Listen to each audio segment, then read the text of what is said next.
Donnie and Dolly. The team is supported by ableauctions.ca. Closing your business? We can help. It is Tuesday, and all of our guests today are brought to you by Big Al and Company, our friends at the Whistler Golf Club. Canucks in Winnipeg tonight, the end of their 5-game road trip, 1-1-2 so far as they take on the Jets, who points-wise are tied atop the National Hockey League overall standings. Great season. With Vegas and Washington. Here to talk about tonight's game from WinnipegSportsTalk.com. Jets, Canucks tonight. Andrew Paterson. Andrew, thanks for doing this, sir. How are you? Fellas, I am well. Looking forward to this game tonight. Thanks for the invite. Oh, yeah. How do you explain the Jets' success so far this season? They're a really good team. I mean, guys, I think, listen, last year's playoff series against Colorado was embarrassing for the Jets. They won the first game and then got absolutely steamrolled in 4. And let's face it, I mean, it was a bitter, bitter pill for the team, for their fan base to take. And that was what people remembered for the 5 months before we started another season. Lost in all of it was the fact that this team was 4th overall and challenging for the President's Trophy up until the final week of the season. And listen, when you have that sort of a faceplant in the playoffs, things can go a number of different ways. Most of the team came back. Scott Arniel, who was the associate head coach last year, took over for Rick Bowness. And it seemed like this team really accepted their shortcomings and just how poor they were and came with a whole new level of dedication and determination to be better. And again, we'll see what happens come playoff time. But so far, they have played like they have something to prove each and every night. And it's been an unbelievable start to the season with them flirting at the top of the league pretty much since the first week of the season, while on that crazy start they had at 15-1. Yeah. But both the gentlemen you talked about have Vancouver connections. What's the difference coaching-wise between Scott Arniel and Rick Bowness? I would say that Arnie is he's tried maybe a few more things. I mean, the one thing about Bones, and God bless him, he had he believed certain players belonged in certain places, and I would say he was maybe, especially in the playoffs, maybe a little bit slow to make significant changes in game or even in the series. Arniel has been willing to do that. The thing about it is that he really hasn't needed to very much throughout this year just because of how well this team has played pretty much from top to bottom. I mean, there was a big question, and he challenged the line of Mark Scheifele, Kyle Connor, and Gabriel Velarde at the beginning of the season. Despite the fact that the team was winning, they were heavily on the wrong side of the ledger when it came to what they were scoring and what they were giving up. And he basically said to those guys, listen, if you guys want to play together, we can't have results like this. And I can't say enough about Kyle Connor in particular, but Mark Scheifele as well. They are far more committed to the defensive game than I think they've been in the past. Kyle Connor's playing the best hockey that he ever has. And Gabriel Velarde, kind of under the radar to a lot of people, has turned into an unbelievable compliment, both on the top line and on the power play. And you were asking about what's different. And listen, I'll give Scott Arniel some credit, but Davis Payne, who came in as the assistant and took over the power play, has completely changed this. And you would think with the talent the Jets had, they should have been a heck of a lot better. Rick Bowness said to me on our show, if our power play was league average last year, they win the President's Trophy. They were a bottom 5, bottom 6 power play last year. They have been number 1 all season long, and I think come in tonight in excess of 32%, about 4 percentage points better than everybody else. So they've tweaked a few things, but the identity of this team, a hardworking, deep team, really led by the Adam Lowry, to be perfectly honest, the captain of this hockey club, and the big boys up front on the power play on line 1. You add in a guy that I think we should be talking about for the Hart Trophy and Connor Hellebuyck, and you have a team that's a tough out on any given night, is right up at the top of the standings.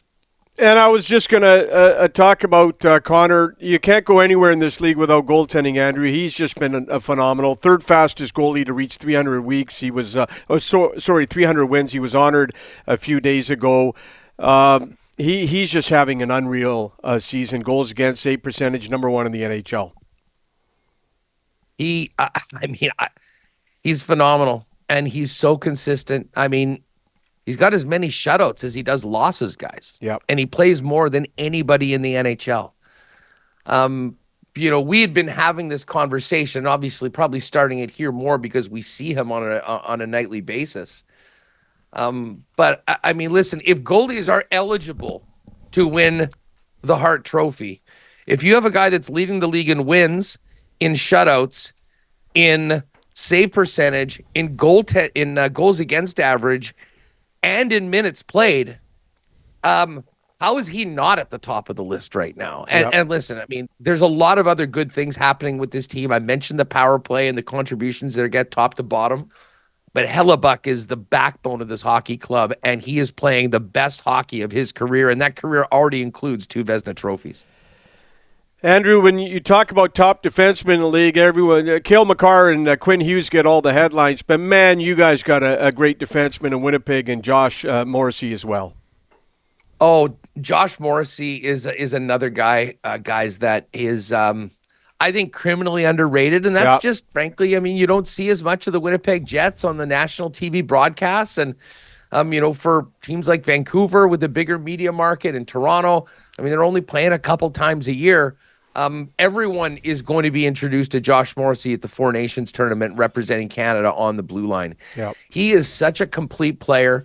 What he's able to do, in his 24, 25 minutes a night, I mean, he would be close to as important to the Jets, I think, as Quinn Hughes is to the Vancouver Canucks. And that's a very high bar, as you guys well know.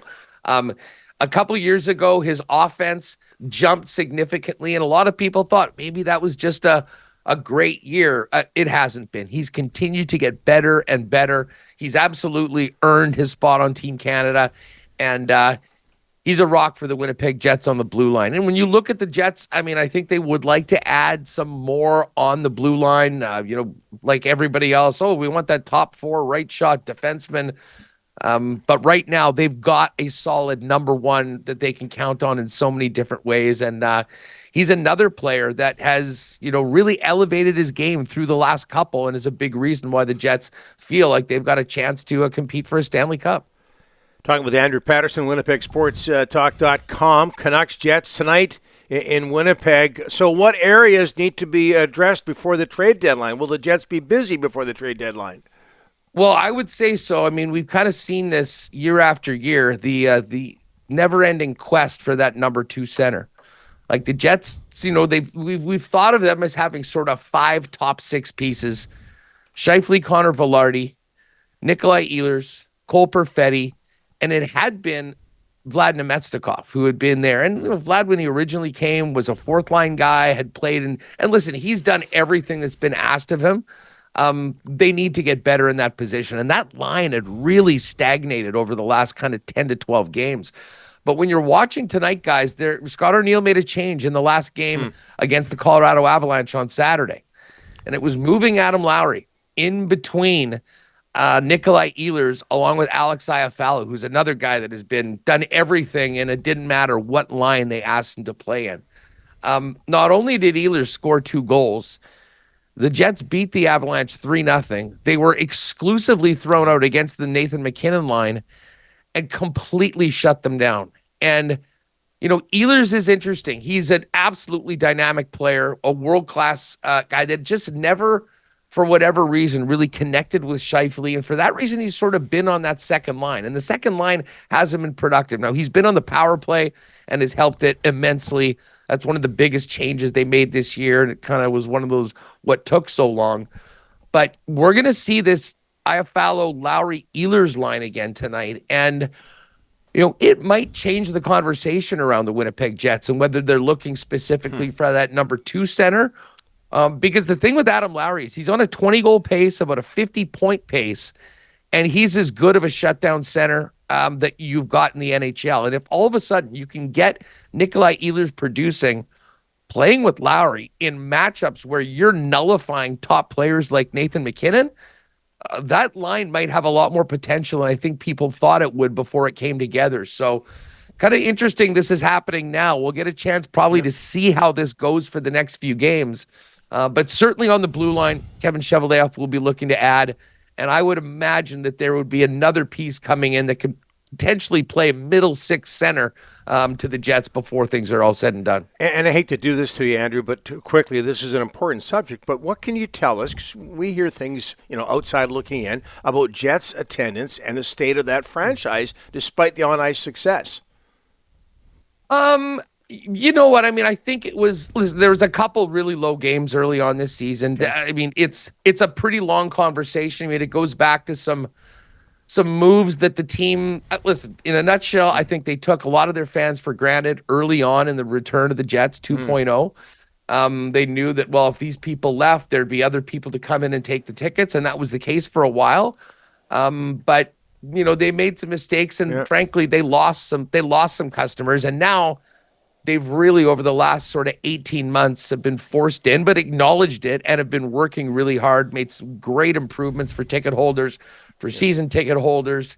And it does seem to be coming around. But here's the thing, guys. I mean, this city is the smallest market in the National Hockey League. And I don't think it would be a surprise, particularly to your listeners and people in Vancouver, when we start talking about how the National Hockey League is squeezing fans so hard by cranking up their revenues really on the backs of fans and the ticket price. I mean, we're getting to a point where there's a lot of fans that would love to be at the games that are sort of being left behind. And hang on. It's gonna show itself first in a market of 750,000 people as opposed to a market of 3 or 4 million.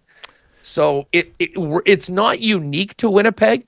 I think you just see it here before others. And the fact that the team's been playing so well and the organizations acknowledge it and is doing a lot of things to get people in has sort of made for a better situation right now. But yeah, I mean, the beginning of the last couple seasons, there's been a couple crowds that have really opened people's eyes, but it's a much bigger conversation.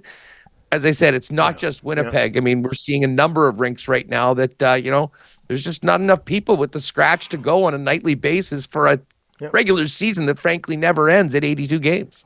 How long's your show been around, Andrew? Well, TSN, we got canceled essentially the same day the 1040 in Vancouver. Yeah, that was us. Yeah, that's right. Well, no, the reason... So that was February 9th of 2021, and our first show for Winnipeg Sports Talk was March 8th of that year. We're going to have our 1,000th show coming up in the first week of March. Well, we want to keep the two shot up here, if you don't mind, Derek. Andrew, did you copy our set? It looks exactly the same as ours with the brick and the old school pictures. If so, we need some compensation for that. Yeah. You know what? It's funny. That is the first time I had seen it. Well, I don't know. You guys have a nice... What is that? Trevor Linden in the background. Trevor Linden and Greg Moore. We have Big well. Buff, Milt Stiegel. Yeah. I'm not sure you can copyright brick walls, Donnie, but I'm sure. Well, we're going to look into it. I'm sure there's plenty of lawyers there in Vancouver. I'd love to jump on the case. Yeah, I'm sure there's a few in Winnipeg too. Andrew, thanks for this. All the best. You guys have had a fun season. Thanks so much. Fellas, thanks so much. Appreciate it. You bet.